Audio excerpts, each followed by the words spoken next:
Election commission of India CEO অফিসে আসলাম আমরা অল ইন্ডিয়া সেকুলার ফ্রন্ট পার্টির পক্ষ থেকে।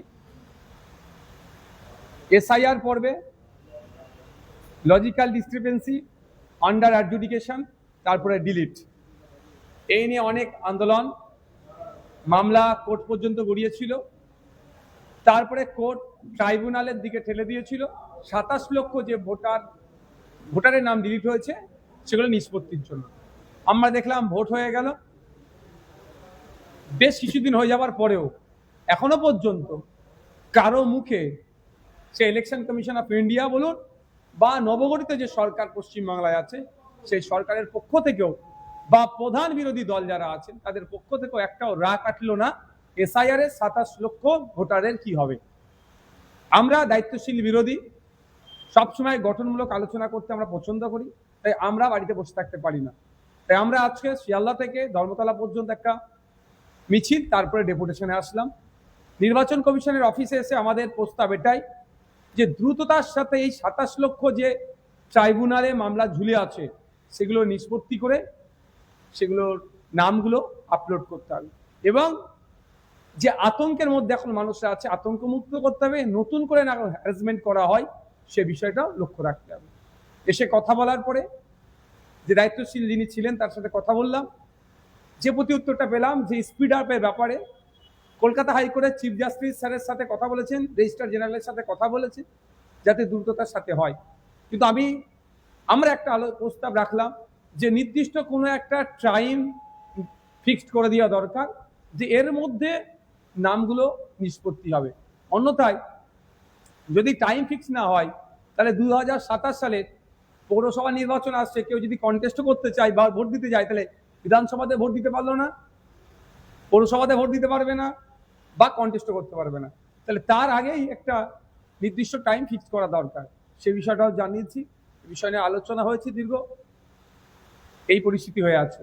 বাংলার মানুষের স্বার্থে আমরা যেমন আজকে এসে সিও দপ্তরে ডেপুটেশন দিলাম, আগামী দিনে এই বিষয়টা নিয়ে আইনি লড়াই আর কিভাবে করা যায় সে বিষয়ে আমরা আইনের বিশেষজ্ঞদের সাথে পরামর্শ করব।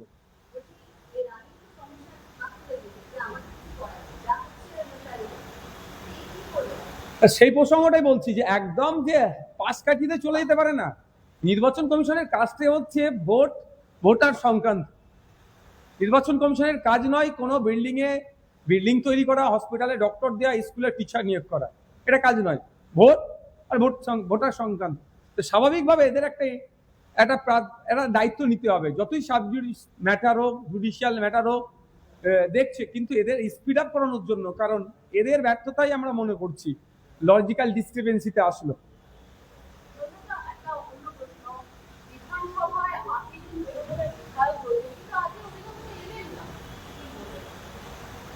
দেখুন, আপনারা যারা ভোট দিয়েছেন ভোটারদের হাতের আঙুল থেকে এখনো কালি মোছেনি। 15 দিন হয়নি একটা সরকারের পরিবর্তন হলো, এই দলটা ভেঙে পড়লো। কোনো দল পুলিশ দিয়ে চললেই এই দুরবস্থা হয়।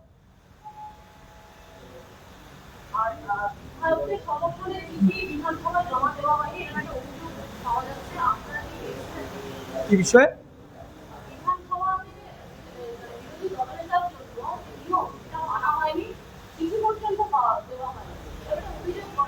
দেখুন, আমরা বাম আইএসএফ এর দুজন বিধায়ক আমরা হয়েছি, মুর্শিদাবাদ থেকে আর ভাঙড় থেকে। আমাদের এই ধরনের কোনো ফাংশনের মধ্যে মনে আসে না।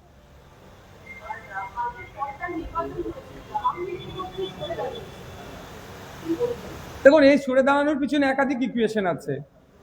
স্বেচ্ছায় তিনি বলছেন সরে দাঁড়াচ্ছি, আমাদের মনে হয় স্বেচ্ছায় হতে পারে, অথবা বিজেপিকে গ্রিন সিগন্যাল দিল যে আমি তোমাদেরই লোক, ঠিক সময় তোমাদেরকে মাঠটা ছেড়ে দিলাম।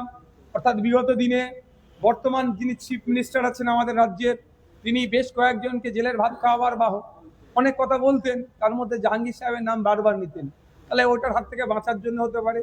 তৃতীয়ত, তৃণমূল কংগ্রেস এই যেভাবে বিপর্যয় হয়েছে, যেভাবে পরাজিত হয়েছে, নতুন করে ঘুরে দাঁড়ানোর চেষ্টা করলেও এই ফলতার ইলেকশনে আবার মুখ থুবড়ে পড়বে, তারা ভালো করে জানেন। 4-5 নম্বরে তারা গিয়ে দাঁড়াবে, ফলে তাদের পার্টির একটা আবার নতুন করে সুনাম ক্ষুণ্ণ হবে। সেই জন্য দায়টা জাহাঙ্গীরের নামে চাপিয়ে ইন্টারনাল সেটিং করেছে জাহাঙ্গীর সাহেবের সাথে যে তুমি এটা বলে দাও, আমরা অফিসিয়ালি বলবো এটা পার্টি কোনো দায়ভার নিচ্ছে না, পার্টির ইমেজে যে ধাক্কাটা লাগতো তোমার নামের উপর দিয়ে চলে যাবে। এটা হতে পারে ইন্টারনাল সেটিং।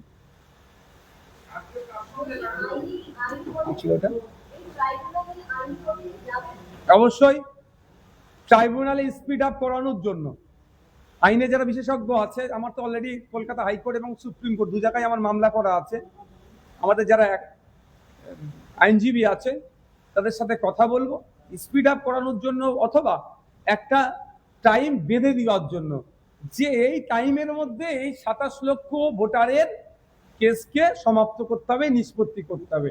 প্রয়োজনে এটা নিয়ে আমরা উচ্চতর আদালতে যাব। হ্যাঁ, আজকে অ্যাডিশনাল সিও স্যারের সাথে দেখা হলো।